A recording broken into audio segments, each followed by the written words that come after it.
Hey guys, real quick before we get into the episode, don't forget to like us on Facebook at facebook.com/HellaAverageGaming. Follow us on Twitter, twitter.com/HellaAverageGaming, average spelled AVG. Subscribe to us on YouTube. Follow us on SoundCloud at soundcloud.com/HellaAverageGaming. Listen to us on Stitcher, check us out on iTunes, and make sure to listen to us on Google Play. And with all that said and done, let's get to it.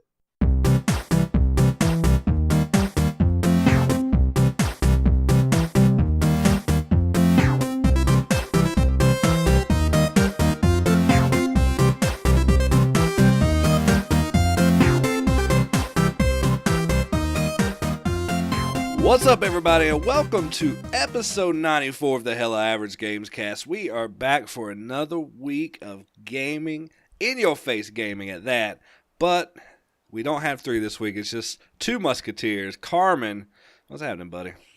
You know, just getting ready to dive into next week, back on the old grind. It's Sunday, so just been trying to unwind.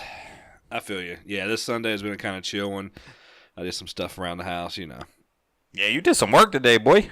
It wasn't too tough. I just got some new toilets put in, doing some DIY in the new house. Oh, yeah. How was cleaning out that little ring? It's pretty nasty, man. It's pretty fucking gross. I've never done it. Like, that's the first time I really dug in and done it. So, I can think of a few things I'd rather do. Oh, yeah. But it turned out really well. Like, the first one took me a little while to do, and then once I put that second one in, it was like, bap, bap, done. There you go. But Jeremy, he's had a terrible day at work. He can't join us. He pretty much just wants to go home and do a bunch of drugs and pass out. That's what he said. Jeremy doesn't do drugs, so I really don't know what he's planning on doing. He's probably just going to furiously beat his meat. Yeah, that's what I envision. Well, not that I envision him beating his meat. But say, walking a fine line there, buddy. Yeah. We all know what you think about it. It's okay. No, this is a judgment-free podcast. Exactly. We don't judge. The only thing we judge is video games, and sometimes we're terrible at that. So who really cares? Yeah, fuck it. But we've got a good amount of news to cover. We got some really big topics this week, so I'm excited for that. I got some gaming in. I know you got some gaming in. So let's jump right in. Let's not keep them waiting. Why don't you let me know what you were playing this past week? All right, so I've been furiously grinding Destiny 1 bounties in my downtime. I still have not finished my Titan. I turned in like 15 fucking bounties today. Trying to get that platinum. Is that the last one you got to do is your Titan? Yeah, I got like two more things I got to finish up, and it's just taking forever, but the bounties are the fastest way, so I just do them and then come back the next day for more. And then I've been playing Rocket League. We actually played a little bit of Rumble, so that was fun. It's a good chill mode, and then I've been on The Division 2. Pretty hot and heavy. That seems to be the game of the hour for us. It is. How you feeling? How you liking it so far? I like it. I remember the enemies being very persistent in the first one, and they just seem to like be even more persistent in this one. Like, they'll chase you down, mollywop you till you're dead. Sometimes when we group up, I kind of feel like the scaling is a little off because our levels aren't the same. Sometimes I feel like I get popped real quick. Like, they do a decent job at like leveling as far as you feel like you can do damage to higher levels, but they do hit like a truck when you're a low level. Yeah, and other than that, there's just a lot to do. I feel like I'm back in Spider-Man. Like, everywhere I turn, there's something for me to do, something for me to go look at. I'm running into a new group of enemies. So I think that they've like paced this game out like the right way. Is that you don't spend too much time in the street not seeing an enemy. I agree, and I know it's all about the end game for Division, but I'm really liking my grind. It's a slow grind, and it's fun, like exploring the world, doing the side missions. I'm getting shade tech. It's a really cool grind. I like it. Oh yeah. And then I played a little more Tetris 99. I saw you got a pretty high score. Yeah, I got third. So close.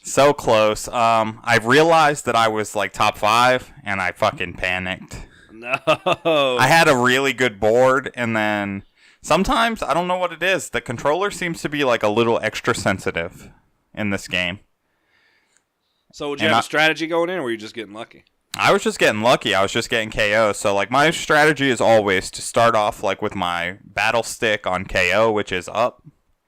And then if I get 2 KOs, that's when you'll get a badge. And then you'll be sending, like, 25% more lines. I go ahead and switch over to try to fight other people for their badges. Because if you knock out if you knock out an opponent with their badges, you get all their badges. I gotcha. That's smart. So, yeah, so I had 4.5 badges when I got knocked out at third, so that person caked up. How much extra do you drop when you have 4.5? Do you know? Like 100%, I think. Woo! So, like, yeah, I was sending heat, and I was doing really well. And that's a good strategy, because I usually used to go to attackers. Yeah, well, that kind of will keep them at bay, but it's...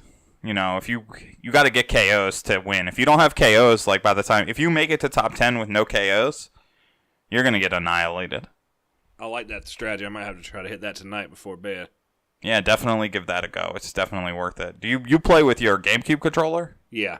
Do you find that like the up button is super sensitive or no? I don't feel it on that controller. No, I'll try the. I play with the Pro. I'll try the Pro controller tonight and see how it goes.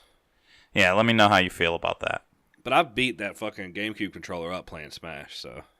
Oh, yeah. I'm sure you're pretty how rough in the fighting game department on controllers. Yeah, I don't know how sticky those buttons are feeling right now, because I've given it hell since I got it.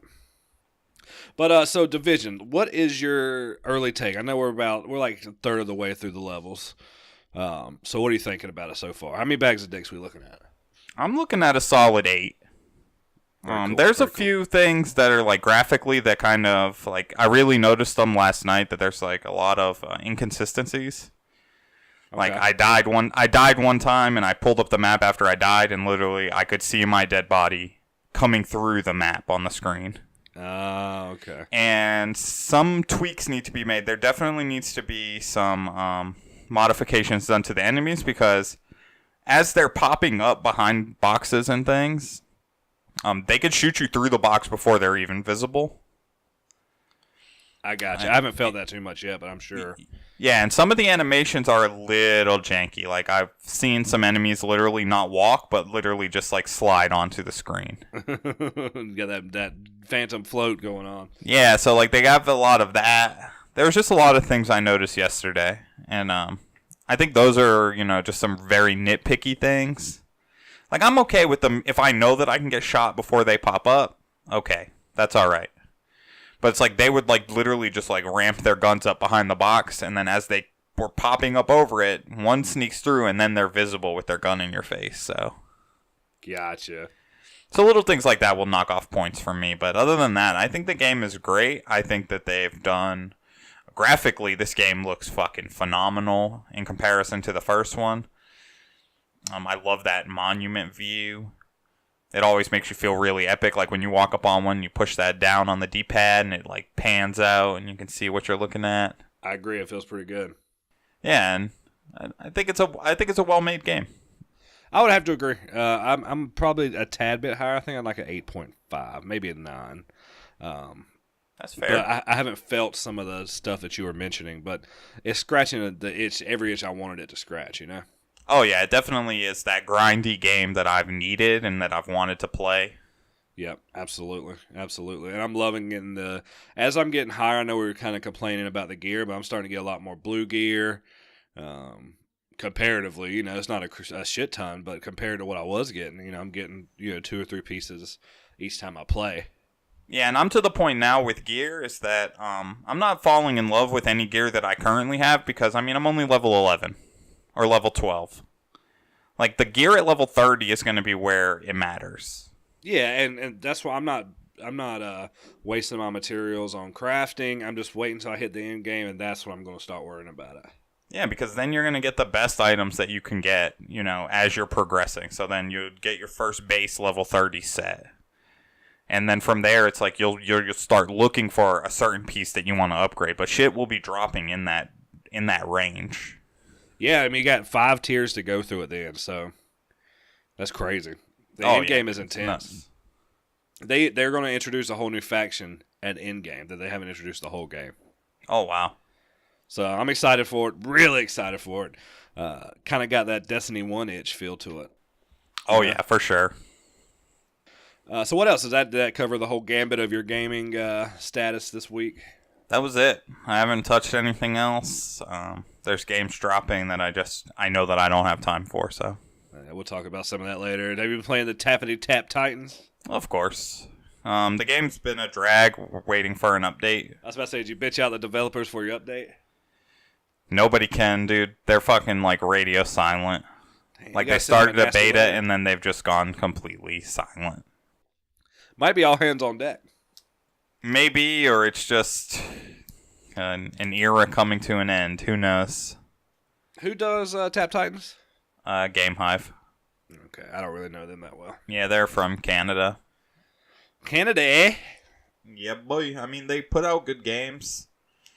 And the game is fun. It's just, like, we're longing for an update. And, like, we've been asking for information. And Reddit's been asking for information. And it's just not coming. And then there was a little communication snafu a few months ago. Where they were like, yeah, we have an update. And then we didn't hear from them for a few days. Maybe, like, upwards of a week and a half. And so, it puts a damper on the game, when everybody's so interested and people have money invested. I mean, I've spent money on the game. I know other people have spent more money than I have. And it's just, like, you expect to hear things. Yeah, I mean, a good developer will do their best to keep you in the loop, and that's why some of these AAA developers spend so much money on PR people, Oh, yeah, and I think that once this 3.0 update drops, then it's going to put a fresh take on clans, which is going to give a lot of people things to do, so. Hell yeah. Speaking of, I made the Hella Average Gaming Clan. Oh, on Division? Yeah.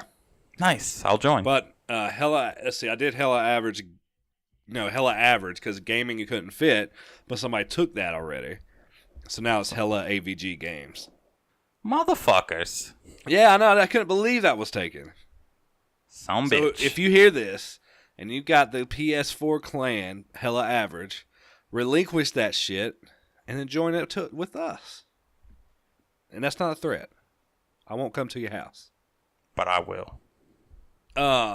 I pretty much played a lot of the same stuff. We've been playing a lot of Division together. Very fun game. I'm level like 11 and a half, almost 12 now. I'm counting half levels because it takes a while to level up in this game. Like I said, I'm loving it. It's a solid game. The mechanics are solid. I can see like all the customization. Like at the end game, I want to be a healer, and I can start seeing all this stuff. Like you can shoot the chem rifle. It's got a healing thing, and your drone can heal. There's all kinds of stuff. So you can start seeing the customization of how you want to play, and I really like that aspect of it. There's, you could probably do a pure assault build with like a fire drone or attack drone, a fire turret, attack drone. I mean, there's all kinds of ways you can do shit, and that's why I like the game so much. That's to me where the game is shining. Yeah, that heal drone is gonna be raw. Yeah, and that's what I want to rock with. I didn't buy it yet because I don't think we need it yet, but in game, like I think it's gonna be invaluable. When you're in an 8-man raid, you're going to need some healing. Oh, yeah, and you're going to need to be able to get it where it needs to go. Hell yeah. So I'm really excited about that. And then another little thing that I noticed, and it's one of these nitpicky things that I enjoyed, is the gun sound. So the guns sound really good. But when you shoot outside, you hear that normal sound. But when you're going in a building and you start shooting in a building, they did so good with the sound. They amplified it and make you feel like you're actually shooting in a building, and it's like echoing and it's louder. It's so cool. It's like really dynamic, and I really love the sound of it. And I think you said it just shows they put a lot of time into the gunplay mechanics. They didn't just say like, all right, here's the gun noise for the M60. Like, here's what it's going to sound like when you're out in the open. Even I'm sure it's different between buildings. Like, say if you were between two buildings that are kind of close in proximity and you're in like an open field leaving out from like the White House, I'm sure that they sound different there too. But the real noticeable part is where when you go inside, it literally sounds like you're letting off rounds inside your house. Yeah, and it's awesome. It just sounds hype. Dude. It gets me hyped up. That's things that developers need to do these days. It's like they need to make They need to go that extra step and say, here, like, let's really make this as realistic as possible. Yeah, it's just that polish. That polish does so much. So and people, so a lot of people might not even notice that, but the people who do notice it are like, oh, that's fucking awesome, you know? Oh yeah, for sure. Besides that, we've been playing some Apex. We're going to talk about that a little bit later, so I don't want to get too in depth. But we're getting better at firefights, which is good. The other night we didn't do so hot, so you know we got wiggity worked. We can't win them all, but we normally we're doing pretty good, so that's a good thing. We're not getting as many top threes, but we're winning and engaging in more firefights, so I think that's more important. Did some Rocket League Rumble with you guys. That's always fun. I get like 1 or 2 games in a week. That's enough to scratch my Rocket League itch, if you will. But it's fun. Rumble's probably the best mode in my opinion. It's just super fun. Adds a lot to it. And there's some clutch plays that you're like, fuck. Oh yeah, dude. Like if you can get a good punch and get the ball in the net, or you can hit like the spikes and just fly in. That shit is always so much fun. Hell yeah. I love when like you do that. The spikes especially, they are so satisfying. If you can spike that ball and get all the way into the goal. Yeah, everybody fucking just charges after you once you fucking spear the ball. Yeah, it's like a fucking gauntlet. Like your ass is going to get fucked up. Yeah, it's like fucking playing the old tackle game on the yard. Whoever grabs the ball, yeah. boom, boom. Played a little bit of Tetris 99. Not doing so hot. I can get top 20 usually every time. I cannot every time, dude. I got top 3. I got that 3rd place. The next match, I got 97. Damn. I do get knocked out pretty quick sometimes, but I would say average, I would be in that 20 range. 25, 20, something like that. That's good. It's real good. But I'm playing, that's how I usually end the night. I mean, I always hit like 3 games or so. Just to see how I can do. Yeah, and but like I can Tetris. never just hit a few of them. You get addicted, don't you? Yeah, like I could probably play fucking 15 of them and then be like, one more. They are Before fun. you know it, I'm at 25 games. Yeah, and that's kind of part of why I play them at night. Like, this is the thing that I wind down with, because I don't get too hyped. It's not super stressful. You know. Oh, dude, it would give me such bad anxiety. I wouldn't be able to sleep. Yeah? Yeah, dude, the game gets me on edge. Like, that's one of those games that like really gets me going. Okay. More than I thought it would. I'm telling Hell you, no, and then the next day I'm at work fucking singing the theme song. Damn, getting crunk at work, what? Yeah, boy. See, yeah, I find it like relaxing. I'm like the opposite. Oh, I'm see, just you're sitting fucking there. like too zen. Maybe, but it's not. I'm not getting wins, so it's not working for me. Yeah, like Christy was trying it the other day, and I was like, look, like you're playing well, but you need to play faster and more accurately, Right? if you want to like knock people out. Yeah, you can't miss it. Like you can't miss your blocks. Yeah, you have to do almost everything perfect. Yep, I've noticed the games where I lose, it's like I can tell when the tides turn when I miss a drop. Yeah, and then it's like you're constantly like fighting back your mistakes. So fun. If you haven't played Tetris 99, go play it. Probably the best battle royale game out there. Exactly. Go now. It's free. It should still be free. But that's really it. I think that covers the full array of my gaming. I'm making sure I'm not missing anything. Yeah, that's it. The Division's been taking up most of my time, so. There you go. You got anything else? Or is it time to hit the old news station? I think it's time to jump into some news. All right. So, we got a few topics. Probably the biggest and the one everybody wants to know about. Google announced this week their online gaming service, Google Stadia. So we talked last week about this Google console, what's coming, what is it?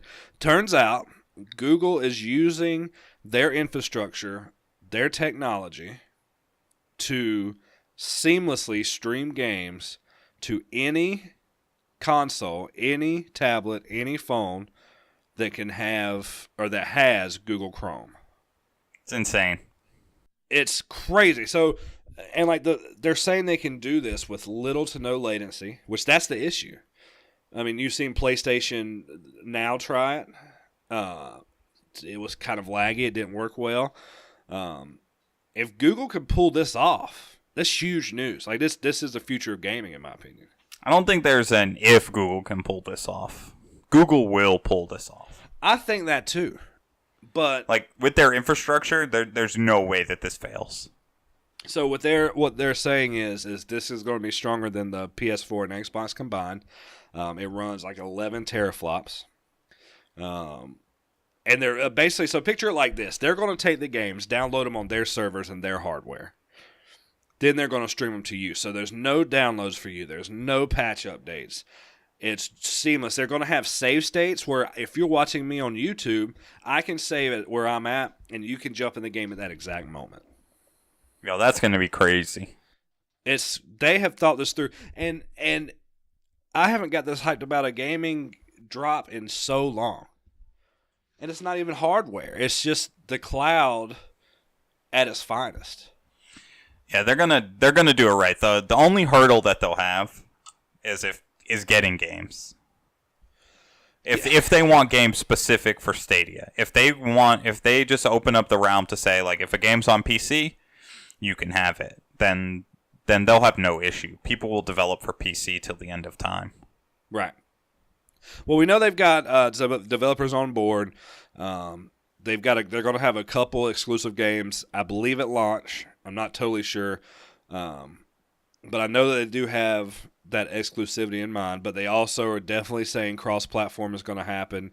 You know they're going to make it easy because these developers are going to want to jump on the Google Stadia train, so it's going to be an easy platform for them to code for. So pretty much any game that comes out will probably go to Google Stadia.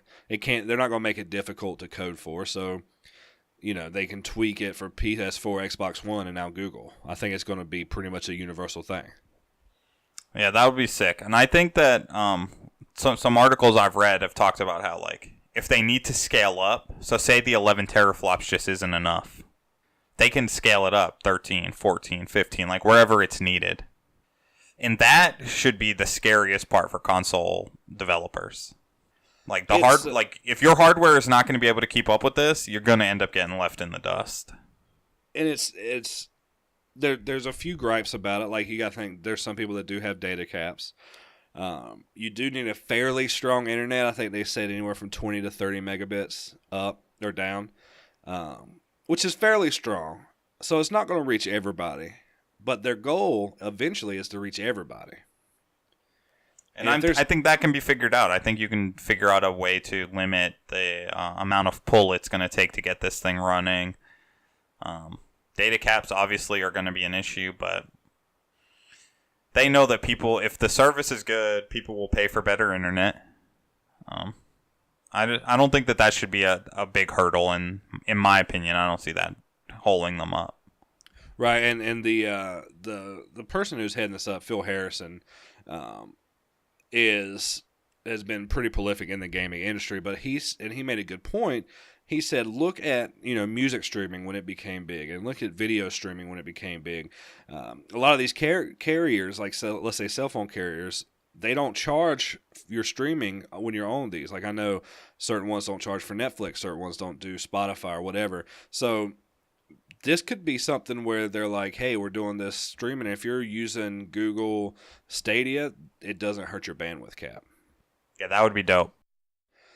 But it's prolific. Like, we can't stress this enough. We're not giving this enough credit. Like, this is a game changer.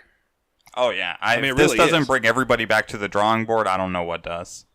And we got to throw Jeremy's opinion in there because I know he's not here to talk about it, so he can elaborate next week. But he thinks it's a little bit of a yawn. He gets to where it's going, but Jeremy's a diehard physical copy guy, and there's going to be a lot of people like that. So consoles will still be viable, but I think this is going to be the easiest and most widely used platform.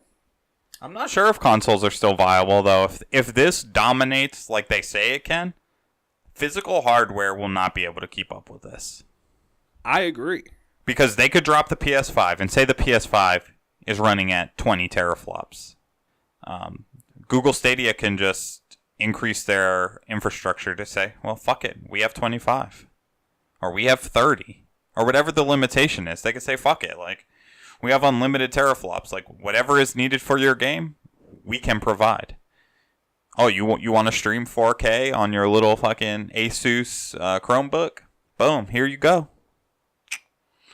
It's not gonna be that hard. They're gonna be able to literally stick their foot in gaming's ass and just walk it around like a puppet. It's huge. I mean, there's no way around it. And they've already got this infrastructure that's perfect for gaming. I mean, they have 900,000 servers nationwide. I mean, all they have to do is essentially flip a switch. Yeah, they just need to turn it on. And I'm sure, and we know there's more behind that, but they've been testing it internally. They rolled out that Play Live, I forget the name of it, but they beta tested this thing. And the people who actually participated in the beta test of it, which was named something different, said there was little to no latency, said it was working perfectly, had very little gripes about it. Once it's polished and they've got it ready to roll out, this thing is going to slap. I'm going to jump on day one. I'm going to get a Google controller, and I'll be playing via Chromecast on my TV. Dude, it's gonna be. I'm in on it as well. Like I'm not gonna miss this train. Like I'm signing up for the membership right out the gate.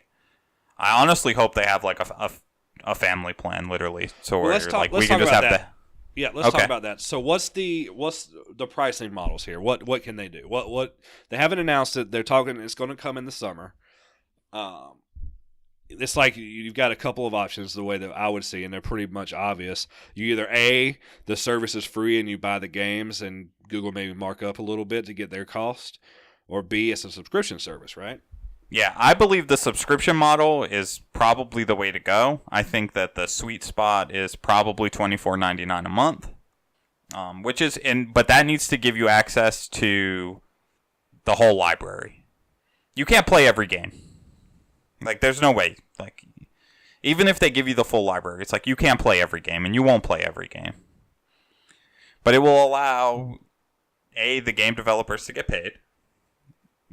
You know, they can get paid per play or whatever the case may be. I'm sure they're going to drum up something great. But I think the sweet spot is $24.99. I would pay that, as long as I could get any game that came to it anytime. Yeah. If you have to pay for the games, then I say the service is $9.99. So you think it'd be a monthly service of $9.99 and you buy the games? Yeah, so you pay $120 for the service for the year, which is double what it costs to play online with Sony. And then you still have to buy your games. I mean, we don't get the Sony service for free. Right. No, I agree. You didn't get anything with it when you bought the fucking thing. You know? Yeah, same thing with I mean, all the service subscriptions were the same way. $60, and you get 2 free games, and then you got to buy your games. Yeah, so if they do it at $9.99, I mean, the controller will probably be anywhere from $60 to $80. And I have to buy a Chromecast because I don't have one, so... Yeah, so you can get a Chromecast cheap. You probably want to buy one now, like off of somebody on eBay, and just have it. Somebody's probably selling theirs for like fucking $7 or something on eBay. Yeah, and you can buy one for every house, or every TV in the house. Exactly. And I can just take my controller away to the next TV and just jump right back in. It's amazing. It's seamless. 5 seconds. Yeah, I want to know, like, I mean, I'm sure they're going to put a limit on users. So, like, if you've signed up, it's like you can't just Chromecast to every TV with a different game playing. So they're going to figure out a way to bundle that up. So they're going to say, like, if you want to have if you want to be able to play 2 games at one time, maybe it's $14.99 if the pricing model is $9.99. You mean play 2 games at the same time on 2 separate TVs? Yeah, obviously, yeah. You won't play 2 games on one TV. Well, yeah, I didn't know if you meant like you could only have 2 games available at one time. Yeah, no, I mean like you can have 2 users in your house. I got you. Or at any time with your user ID. Yep. So maybe like when, say, Michelle wants to play Pac-Man and you're playing Division, like when she fires up the Chromecast and she's like, all right, I want to play, maybe it will pop up and be like, are you still playing Division? Or are you a different user? Or do you like have that family plan that says like, I'm on Michelle@gmail.com and, Cam@gmail.com is playing XYZ. There's so much that can be done with this. It's crazy. It's basically the wild frontier because no other company has gone this far with it. Oh no, this is new.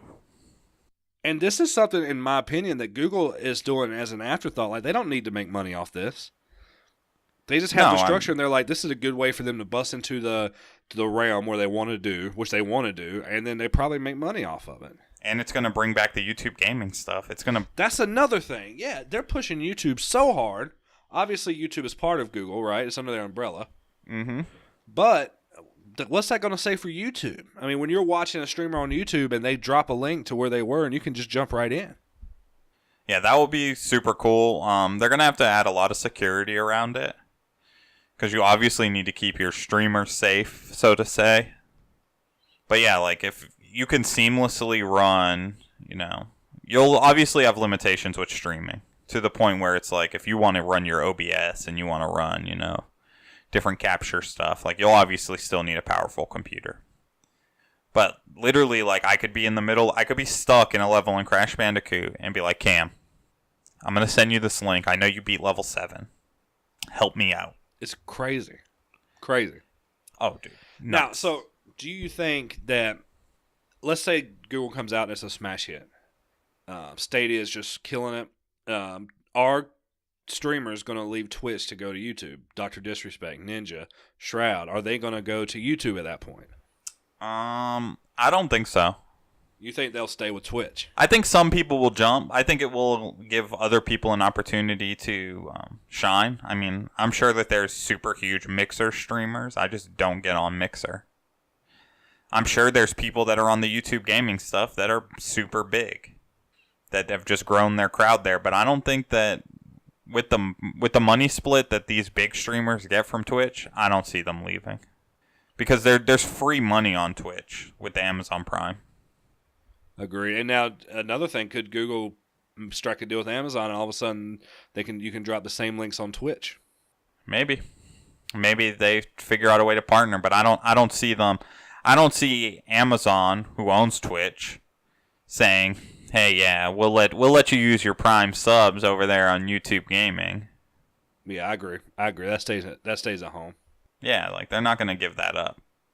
It's just interesting because it's going to shake everything up. It's coming out this year, and it's going to shake everything up. And at a time where, I mean, we're probably going to see new hardware from Microsoft and Sony this year, at least mention of it. Oh, definitely. There's going to be mention of new hardware, but it's not going to be to this level. No. And so that's what I'm wondering. Like, does this hardware talk fizzle out when Google's talking about this seamlessly integrated online service? And then you've got Microsoft saying, hey, look at my new Xbox, which is probably in its own right going to be awesome. But can it compete? But it's not enough. So we'll see. We'll see what the library of games looks like for Stadia. That's the key. I think it's the games you get, how it works, what's the latency, what's my ping going to be. And then if that passes a test, then it's going to be a smash hit. Yep. The fucking proof is going to be in the pudding. We'll be talking about this for months, so don't worry. You'll be tired of hearing us say Stadia. You may as well just rename the podcast. All right, the Stadia Stadium. Ooh, I'm in there. Stadia Stadium. The next big news, which this was just about, I mean, almost as big of a bombshell as any, Cuphead is going to be coming to the Switch. And it's going to have Xbox Live support. I think that's sick. But we said it time and time again. It's perfect. Yeah, it was built for the Switch. I mean, it's a fucking phenomenal game. We can't say much more about it. It's very tough. It's very well made.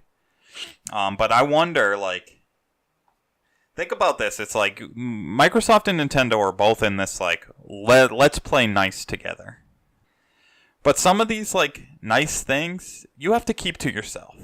If you want to survive in this gaming industry, you need exclusives. And I don't know, like, I contemplated getting an Xbox literally to play Cuphead.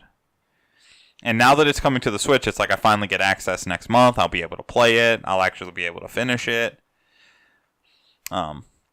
But I wonder how far that's going to stretch with them, like, with this, like, sharing thing. And it's also, like, another, like, kind of slap in the face to Sony to say, like, hey, look, like, we're willing to give each other some of these smaller games. And we're willing to share some of these indie exclusives that we have. Unless the contract just ran up. Well, no, I think that's what it is, you know, Cuphead is a fantastic game. But at the end of the day, it's a small indie game. Now, the reason it was so big on Xbox is because Xbox had no exclusives to go against it. So Cuphead was that game. It was a game that could sell hardware. But if it was on the console that had a lot of exclusives, good AAA exclusives, then giving Cuphead to Nintendo doesn't seem like such a big deal. It's an indie game from an indie developer who did one game. A fantastic indie game, but it's still an indie game nonetheless. It's not a big deal. The reason it shone so bright was because it had nothing going against it. Not to take anything away from it. I'm not the game. No, the game is phenomenal. Like it would stack up phenomenally against any exclusive on the PS4. Right, I agree. But it's like, how nice do you guys plan on playing with each other? And how long does it last? Yeah, how long do these things last? Like, I'm literally looking at the negative aspect of this whole thing, as excited as I am about Cuphead. Here's what I'm interested to see: is we've seen Microsoft giving this, live to Nintendo, Cuphead to Nintendo. What's going to happen when Microsoft asks for Mario? Or what's going to happen when Microsoft asks to get Bowser in something? Yeah, like what's Nintendo going to say? Yeah, or even if they want to just put like a one-up mushroom in the next Halo. Yeah, like instead of finding skulls, maybe you're finding some mushrooms or something. Like, who knows?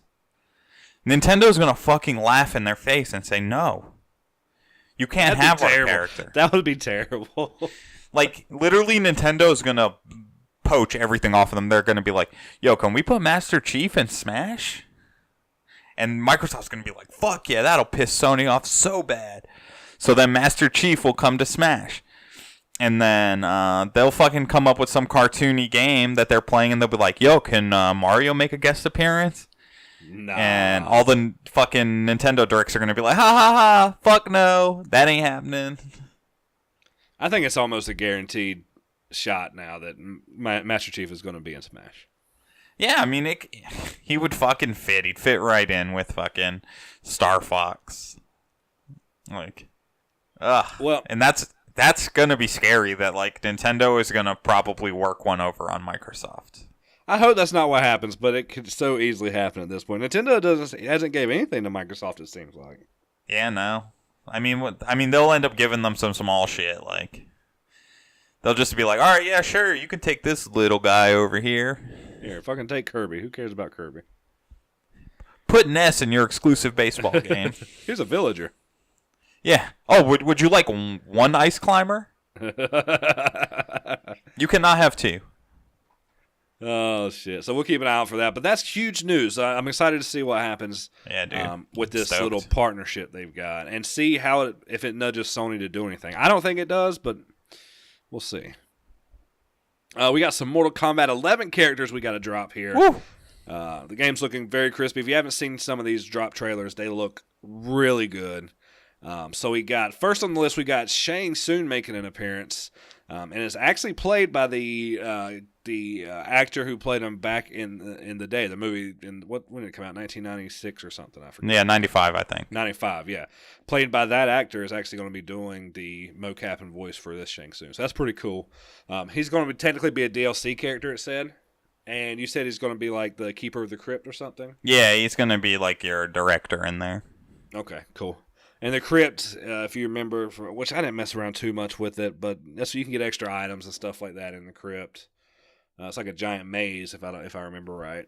Yeah, and then certain things are hidden, and you got to unlock things a certain way to get so far in it. It's a big pain in the ass. It's a way for them to make some money on some DLC purchases.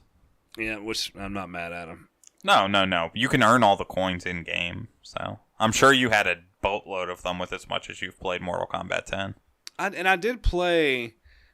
did the crypt a lot, but I don't know how much I've got now. It's been so long since I've done it. Yeah, and like how much of that do you actually look at? Like, you unlock a new skin. Like, I kind of just like the characters how they come. I don't even really care about changing the skins. Yeah, and they do have some cool skins in Mortal Kombat. So oh yeah.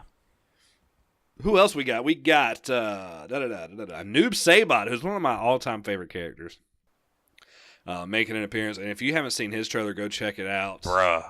I mean, he looks brutal. Yeah, dude, he looks sick as fuck.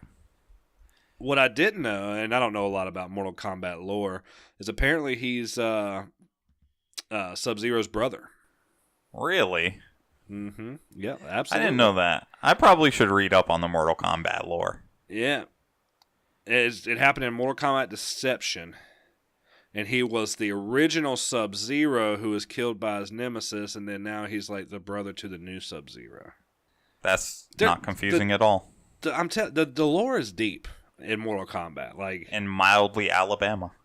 Yeah. I mean, I guess at the heart of it, you've had Sub-Zeros and Scorpion going at it for all of time, right? Yeah, so it can't be the same Scorpion and Sub-Zero. Right. Well, Scorpion's dead, so maybe it is. I don't know. We need a Mortal Kombat expert to help us with this. So if you know it, drop us a line. Actually, you want to know what Jeremy can do in Antiquity on Mortal Kombat? Yeah. I'm calling you out, Jeremy. I'm giving you work while you're not here. You had a bad day at work. Now you're having a bad day on the podcast. He's gonna be listening to it like, fuck these guys. Yeah, he's just gonna comment, fuck this, I quit. But new Sabot's coming. Really cool fighter. I hope that he fits my style. If he doesn't, I'll be sad, but hell, who cares? And then finally, Kotal Khan was announced. Ooh. He's a cool character, but the cooler thing about him is it's voiced by Phil Lamar, who anybody would know as Samurai Jack himself, among many other. He's a huge voice actor, one of my favorite voice actors. But that's really cool. He was Kotal Khan as well last in Mortal Kombat 10, so really cool to see him returning. I like him a lot as far. I have a thing for voice actors. I don't know if anybody else doesn't. I mean, I know people like actors, but I like voice actors too. Yeah. You know, I think it's great. I think voice acting is it can be just as hard, if not harder, than real acting. I think it is. I think you have to. I was just thinking about that. It's like if I was a voice actor and like you have to come up with the right voice, and then you have to be able to deliver on said voice every time. So, like, you can't be, like, in this high-pitched voice and then all of a sudden be like, yo, what's up, dude? Like, it would have to all be at that level. And then, like, you may be working on another project and then you have to come back. Like, think about these anime guys. Yeah, because if you're an anime company, like, with an anime company, you do a shit ton of voices. Yeah. And, I mean, your voice can only do so much. But it's like, you may be Goku and then you may be somebody else. Like... That's a lot of work. Mm-hmm. Well, I mean, like, so for instance, like Sean Schimmel, the guy who does Goku, also does King Kai. Yeah. So, like, see how much of a difference that is? And you have to be able to keep that straight. Like, you have to get in that mindset. I wonder if he puts on, like, the fucking Viking hat, before recording. Maybe. That's what I would do. Oh, but, and then you've got people like Christopher Sabat, who's the voice of Piccolo, Vegeta, he's Zoro in One Piece, but like his voice just doesn't change. He's pretty much the same all the way around. Every character he does. That's fucking funny. Like, I mean, if you really think about it, how much of a difference between Piccolo and Vegeta is there? Not much. Not much at all, and I'm probably about to go listen to it when we get done here. So, we got those three characters coming on. I'm really excited for Mortal Kombat 11. We'll definitely be picking that up. Yeah, I can't wait to see where else the roster goes. Yeah, and I think they're switching it up from 10, so we're going to see some new faces. That's cool. We've got, let's see, Sony. Let's talk about Sony for a minute. We know they're not going to be at E3, but they just announced a new, I guess it's like a Nintendo, Nintendo does the Directs. This is going to be like an online small press conference, and they're calling them State of Play.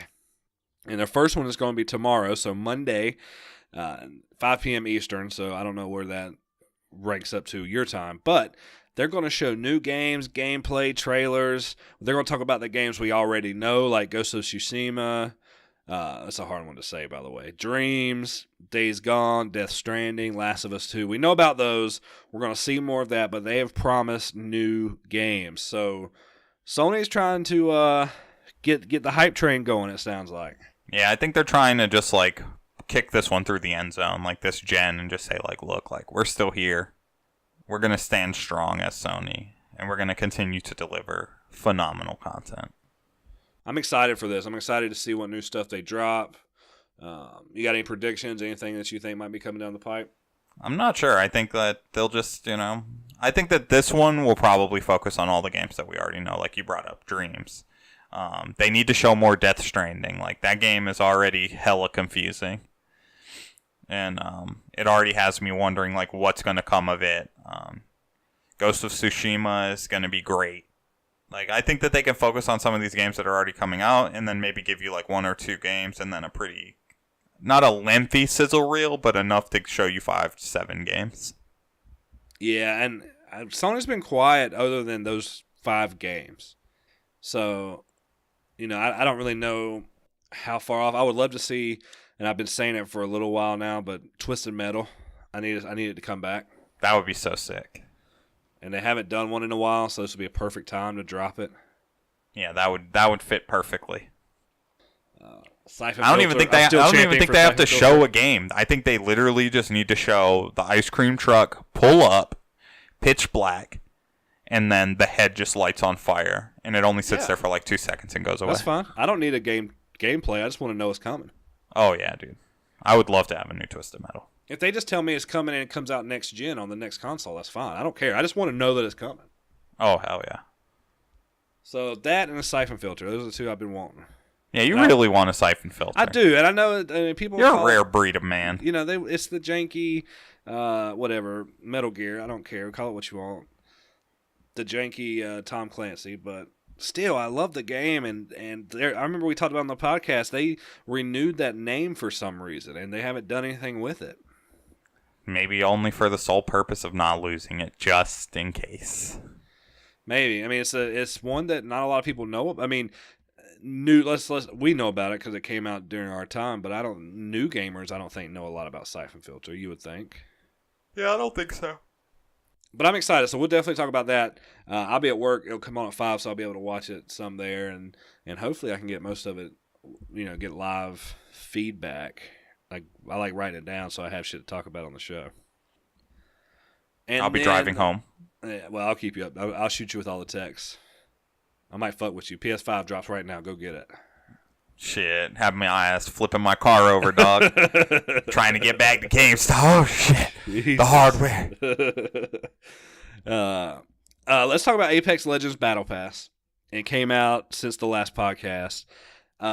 It's a good first attempt. We've bought it. We've been playing it.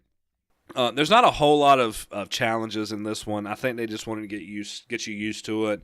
They drop a new character. What's his name? Octane? Octane, yeah, he's so fucking fast. Yeah, his whole thing is like pumping himself up with green fucking steroid juice and just going into town. Really cool character. I haven't got him unlocked yet.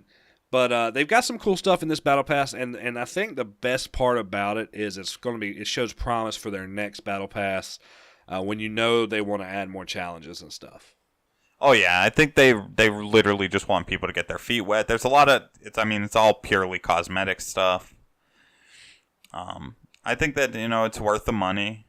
I feel like it takes a while to level up though, but I don't know how long it took to level up in Fortnite in comparison. Yeah, and like when you're people like us, I mean, we play like what, 3 games a night, 2 games a night, something like that. 3-4 games. You're obviously not going to level up your battle pass every night. Yeah, so, but to me, it's still worth it. So, $10, you get 3 months worth of battle pass in 90 something days. And then they're only going to make it better. They'll add challenges at some point.